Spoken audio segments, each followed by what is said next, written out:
11th में आपको सारी चीजें बता दी गई कि कैसे जनरेट होती है, कैसे कैसे होता है, कैसे क्या करता है। अब आप जो 12th में पहला चैप्टर है आपका साझेदारी, फर्स्ट यूनिट में आपको साझेदारी से रिलेटेड पढ़ना है। पहले में आपको कैसे बताया जाएगा, सेकेंड वन में आपको ये बताया जाएगा कि जब एक साझेदार आता है और जब बाहर जाता है तो उसे कैसे लाभ हानि किया जाएगा और कैसे क्या काम था। हर चैप्टर में आपको ये बताया जाएगा कि यदि किसी कारणवश किसी साझेदार की मृत्यु हो जाती है या वो फर्म से रिटायरमेंट लेना चाहता तो उसे क्या क्या देना होगा और कैसे क्या देना। लास्ट चैप्टर है आपका कि साझेदारी का फर्म का भूमिका, कि एक साझेदार को भूमिका होता है फर्म का भूमिका। ऐसा कहा जाता है कि साझेदारी समाप्त हो चुकी है लेकिन फर्म जरूर भूमिका नहीं। तो ये सारी चीजें पढ़ेंगे, लेकिन उससे पहले आज पढ़ेंगे परिचय। क्या पढ़ेंगे? परिचय। तो परिचय में आपको ये बताया जाएगा कि साझेदार हम कहेंगे, क्योंकि किसी के बारे में अगर हमें पढ़ना है तो सबसे पहले उसका इंट्रोडक्शन हमें पता होना चाहिए कि हम क्या करने जा रहे हैं। तो आज आपको बताया जाएगा कि साझेदारी आपकी करते ही क्यों, क्योंकि एकल व्यापार भी है हमारे पास और एक अकेला व्यक्ति ना किसी को धोखा दे सकता है और न ही किसी से लाभ प्राप्त कर सकता है। वो सिर्फ एक आराम से बिजनेस चला सकता है, लेकिन आखिर हमें साझेदारों की जरूरत पड़ी, साझेदार की जरूरत पड़ी क्योंकि क्लास लेक्चर में भी आपको बताया गया तो एकल व्यापार क्या होता है और क्लास में भी बताया गया कि एकल व्यापार ही सबसे अच्छा। लेकिन कुछ ऐसे व्यवसाय भी होते हैं जिनको ये लगता है कि हमारे फर्म या कंपनी को और बड़े स्तर पर काम चाहिए, लेकिन वो लोग जोखिम नहीं उठाना, क्या नहीं उठाना चाहते, जोखिम। अब वो जोखिम नहीं उठा सकते तो वो ये सोचते हैं कि कुछ व्यक्तियों का एक ऐसा सॉफ्ट बनाया जाए कि जो हमारे साथ लाभ और हानि को साझा करे। इसलिए देखिए साझेदारी, साझेदारी, साझेदारी का मतलब ये होता है साझेदार मतलब कि अपने लाभ और हानि को साझा करें। जैसे मान लीजिए कि एक अकेला व्यक्ति है, अगर उसे फर्म में हानि होगी, अगर 100 रुपये हानि के 100 रुपये उसे देना होगा, अगर 100 रुपये लाभ हुआ तो भी उसे रखना होगा। लेकिन बड़े स्तर की कंपनियों में 100 तक हानि होगा नहीं, अगर हानि होगा भी तो 100 करोड़ होगा, 150 करोड़ होगा या 10 लाख होंगे या 15 लाख होंगे। तो ऐसे में एकल व्यापारी यह चाहता है कि यदि हमारा कोई साझेदार है तो वो उस लाभ को भी बांट सकता है, लेकिन अगर हानि होती तो उसे भी तो साझा करता। इसीलिए उन्हें साझेदारी की आवश्यकता पड़ी।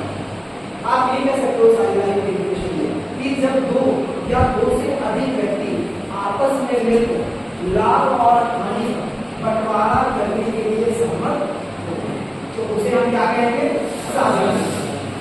ठीक है, इसमें आपको 1870 की धारा में ये बताया गया है कि कब साझेदार को अस्तित्व में माना जाता है और कब साझेदारी को अस्तित्व में नहीं माना या किसी का साझेदार कर सकते। ठीक, साझेदार जो होता है वो हर तरीके से फर्म के लिए काम करे। एक तरीके से आप कह सकते हो कि अगर साझेदार है तो हम उस पर फर्म को छोड़कर आगे कहीं जा सकते हैं, लेकिन अगर हम अकेले व्यापार करते तो क्या हम कहीं जाने और आने में असमर्थ होते नहीं।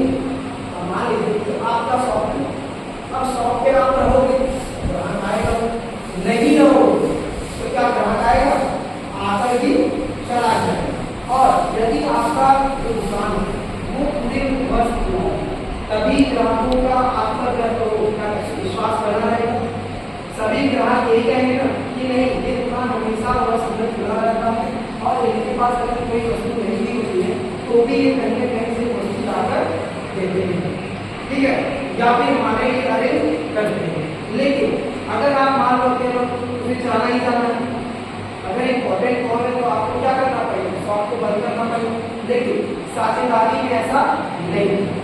साझेदारी में ये वर्णित होता है कि या तो सभी साझेदारों के द्वारा फर्म का संचालन किया जाएगा या तो उनमें से किसी एक के द्वारा फर्म का संचालन किया जाएगा।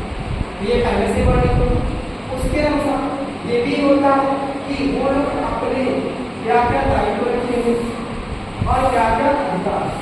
साझेदारी में जैसे ही आप अपने अधिकारों का प्रयोग करोगे वैसे ही डायरेक्ट को स्वतः ही आ जाए। ठीक, इतना काफी है। चलिए आगे बढ़ते हैं। अब जैसे मान लीजिए साझेदारी ठीक से, अगर किसी ने पूछा कि साझेदारी को समझना क्या है, तो साझेदारी करने से बहुत सारे फायदे हैं। पहला, आप इकोनॉमिकल स्ट्रॉन्ग मतलब आपकी अर्थव्यवस्था ज्यादा सुदृढ़ होगी और आगे चलकर आप अपने देश को सशक्त बनाने में मदद कर सकते हैं, ज्यादा से ज्यादा रोजगार दे सकते हैं, क्योंकि एक से भले दो और दो से भले चार, ऐसा होगा। साझेदारी में आप ये कह सकते हो कि एक साझेदार हमेशा यह देखता है कि उसे लाभ कहाँ से प्राप्त हो, यदि उसे लाभ प्राप्त होगा तभी वो आपसे साझा करेगा।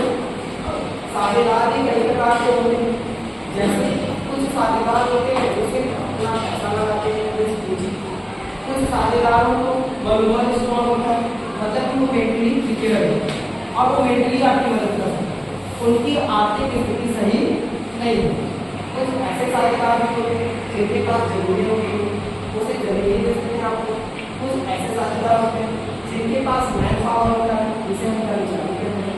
तो हर साझेदार में कोई न कोई खूबी एक तरीके से आप भी कर सकते हो कि साझेदारी हम उसी परिस्थिति में करते हैं, साझेदारी हम उसी परिस्थिति में करते हैं जब हमारे अंदर कोई न कोई कमी, चाहे वो पूंजी से रिलेटेड कमी या कहीं या फिर भूमि बाजार या किसी, क्योंकि एक अकेला व्यक्ति एक बड़े स्तर के व्यापार को संभाल नहीं सकता।